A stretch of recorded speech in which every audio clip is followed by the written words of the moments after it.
Si tu penses que ton job est crevant, tu n'imagines même pas ce que c'est de bosser chez OpenAI, tu sais, le créateur de ChatGPT. C'est quoi le prix à payer pour créer une app qui code encore mieux que toi?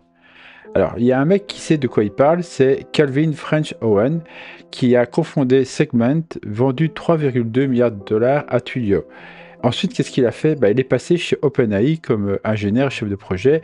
Et là, c'est un tout autre monde parce que OpenAI, c'est vraiment dur. Qu'est-ce qu'il a fait? Il a lancé Codex. Codex, c'est un outil de création d'applications, de développement chez OpenAI. Et il a dû le lancer en seulement 7 semaines. Alors imaginez-vous créer un clone ou plutôt un concurrent de Cursor et Claude Code en 7 semaines, c'est pas rien du tout.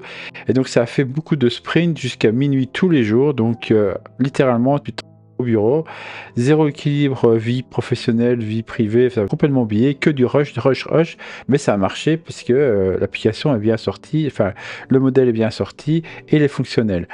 En un an, OpenAI est passé de 1000 à 3000 employés. Je ne sais pas si vous imaginez. Alors Calvin, il explique dans l'article de blog que quand tout grossit aussi vite, eh ben, tout part en vrille.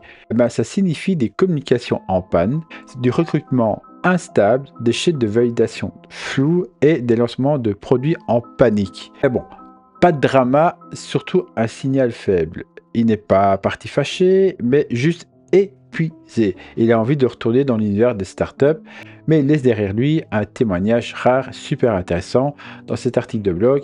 Et une question, est-ce que ça valait vraiment le coup? Rien que pour le salaire mensuel, ça vaut le coup, hein. Ce genre de récit, on l'entend très rarement, parce que on parle toujours du produit et très peu finalement des gens qui sont derrière, quoi. Mais là, on comprend bien que l'IA ne se construit pas avec de la magie, il construit avec du sommeil en moins, des équipes sous pression et des burn-out discrets. On va trop vite. Derrière toutes ces startups, il y a des gens qui bossent comme des malades parce qu'elles veulent être toutes les premières dans un domaine qui n'arrête pas de bouger. Et tous ces géants vivent la même chose, une croissance qui est complètement incontrôlée, des ambitions qui sont complètement délirantes et un équilibre impossible, surtout pour les employés. On se demande même plus si l'IA va nous remplacer à ce niveau-là, mais est-ce que les humains vont tenir le choc, quoi. Alors peut-être que plus dangereux finalement, avec l'IA, c'est pas tellement ce qu'elle va faire, mais c'est tout ce qu'on voudra sacrifier, tout ce qu'on sera prêt à sacrifier pour qu'elle existe. Et moi, je vais même aller un peu plus loin, parce qu'en fait, ça me fait penser un peu à notre futur.